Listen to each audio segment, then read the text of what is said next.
तो आज हम जिस टॉपिक पर डिस्कस करने वाले हैं उसका नाम है फॉर्म्स। अब ये सारे फॉर्म्स आपके जो लैब का कलेक्शन एरिया है, सैंपल कलेक्शन एरिया है, वहाँ पर होने चाहिए। और ये मैं आपको आज NABL के अनुसार बता रहा हूँ कि एक NABL एक्रेडिटेटेड लैब के कलेक्शन एरिया में कौन कौन से फॉर्म होने चाहिए, वो मैं आज आपको बताने जा रहा हूँ। जैसे 2-3 तो ऐसे हैं कि आपके वो चेक ही किए जाते हैं। जब NABL वाले सर आएंगे आपके पास, सर, तो वो 2-3 फॉर्म तो देखे ही देखेंगे।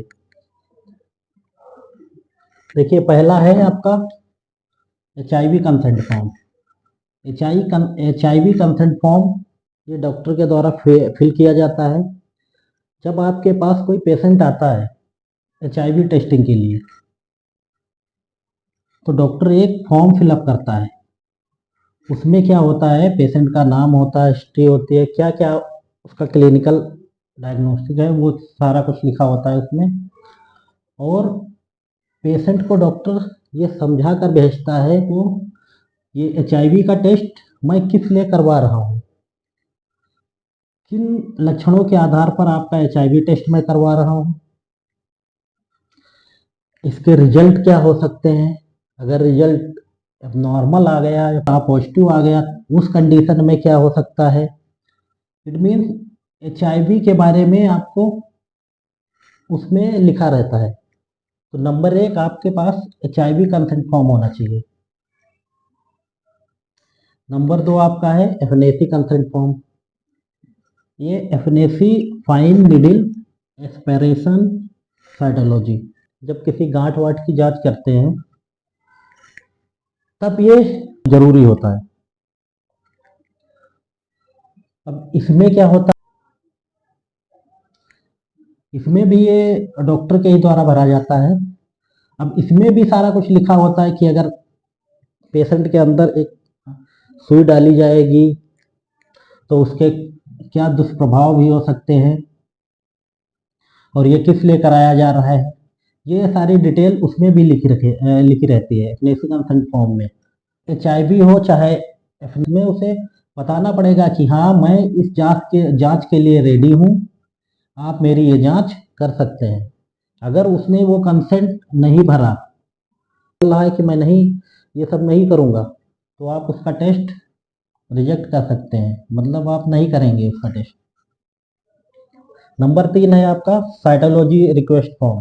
साइटोलॉजी रिक्वेस्ट फॉर्म वो फॉर्म, इसमें आपका जैसे कोई टाइपिंग आ गई, एसाइटिक टाइपिंग, एसाइटिक हो गया या प्यूरल हो गया या साइनोवियल हो गया। एक्चुअली एसाइटिक आपका एब्डोमिनल से निकाला जाता है, फ्लूइड है एक। और ये प्यूरल प्यूरल आपका लंग्स वाली एरिया से। और ये साइनोवियल आपका जॉइंट वॉइंट से निकाला जाता है। तो अगर इस टाइप में कोई फ्लूइड आ रहे हैं तो उसके लिए भी एक रिक्वेस्ट फॉर्म होता है। उसमें भी डॉक्टर फिलअप करके देता है कि ये इसका क्लिनिकल डायग्नोस्टिक है, ये इसकी हिस्ट्री है, ये पेशेंट का नाम है, ये एज है, ये सारी डिटेल उसमें भी रहती है। अब नंबर 4 हिस्टोपैथोलॉजी रिक्वेस्ट फॉर्म।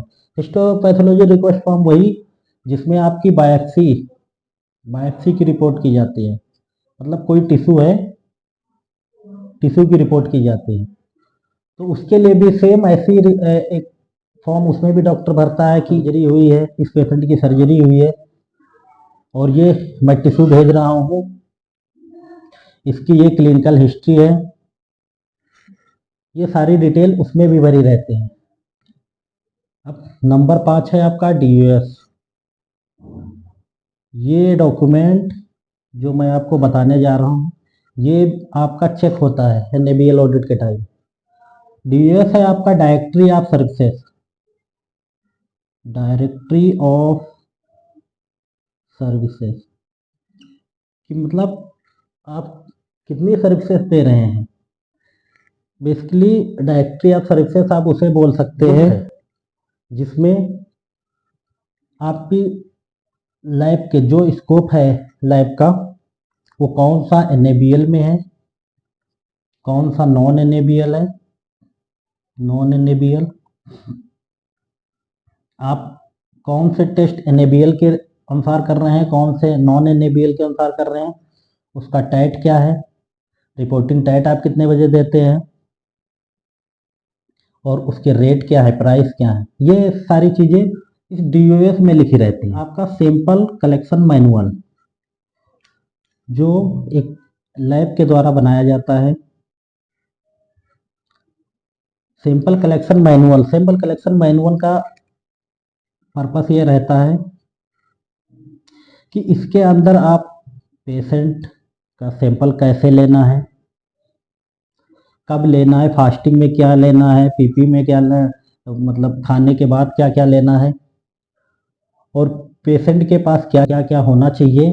जैसे आपके पास वो टेस्टिंग के लिए आया तब उसके पास क्या चीज़ होनी चाहिए, होने से मतलब उसका बिल हुआ है या नहीं हुआ है, अब किस कंडीशन में वो टेस्ट ऐड करा सकता है, किस कंडीशन में डिलीट कराया सकता है अपने टेस्ट, और इसमें फ्लेबोटोमिस्ट से रिलेटेड कि आप कैसे सैंपल लेना है, क्या क्या करना है, बेसिकली वो सैंपल के बारे में ये सारी चीज़ उसमें डिटेल रहती हैं।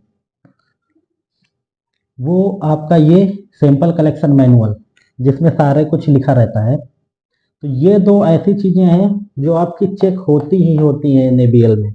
NaBl एसेसर जब आएंगे आपके यहाँ चेक करने, तो ये दो चीज़ें जिसमें से हो सकता है आपका 10% चांसेस हैं कि DOS ना देखें, बट ये तो आपका देखें ही देखेंगे सैंपल कलेक्शन मैनुअल। अब नंबर 7 है आपका sample rejection form. Sample rejection form मतलब आप किस कंडीशन में सैंपल रिजेक्ट कर सकते हैं। आपके पास कोई OPD सैंपल लेकर आया तो आप किस कंडीशन में सैंपल रिजेक्ट कर देते हैं, उसका भी फॉर्म होना चाहिए। तो उसमें भी ये सारा लिखा होता है, हमने किस कारण से रिजेक्ट किया है सैंपल को, वो आपके पास फॉर्म होना चाहिए। इसके लिए मैं आपको एक अलग से टॉपिक बनाकर बताऊंगा। अब नंबर 8 है आपका पैप स्मेयर परफॉर्म। एक ऐसी पैप स्मेयर के लिए एक अलग से ही फॉर्म रहता है, वो गायनी भर कर देती हैं, जो आपकी गायनी के एक्चुअली ये पैप स्मेयर लेडी का ही किया जाता है, तो इसलिए गायनी वो भरकर फॉर्म देती है। उसमें भी वो क्लिनिकल हिस्ट्री और ये सारी डिटेल वो भी भर कर देती हैं। लैब का रिसेप्शन, जो लैब का रिसेप्शन होगा वहाँ पर कौन से फॉर्म होने चाहिए, वहाँ पर आपका फीडबैक होना चाहिए। फीडबैक कि जब पेशेंट आपका रिपोर्ट लेने आया उस टाइम आपको उससे फीडबैक लेना है कि लैब ने कैसा परफॉर्म किया, जो आप यहाँ का स्टाफ था कैसा पोलाइट था, ये सारी चीज़ें फीडबैक में लिखी रहती हैं। और नंबर 2 आपका कंप्लेंट फॉर्म। कंप्लेंट फॉर्म ये रिसेप्शन एरिया में रहना चाहिए लैब के। का टॉपिक मैं यही ख़त्म करता हूँ। जय हिंद, जय भारत, राम राम।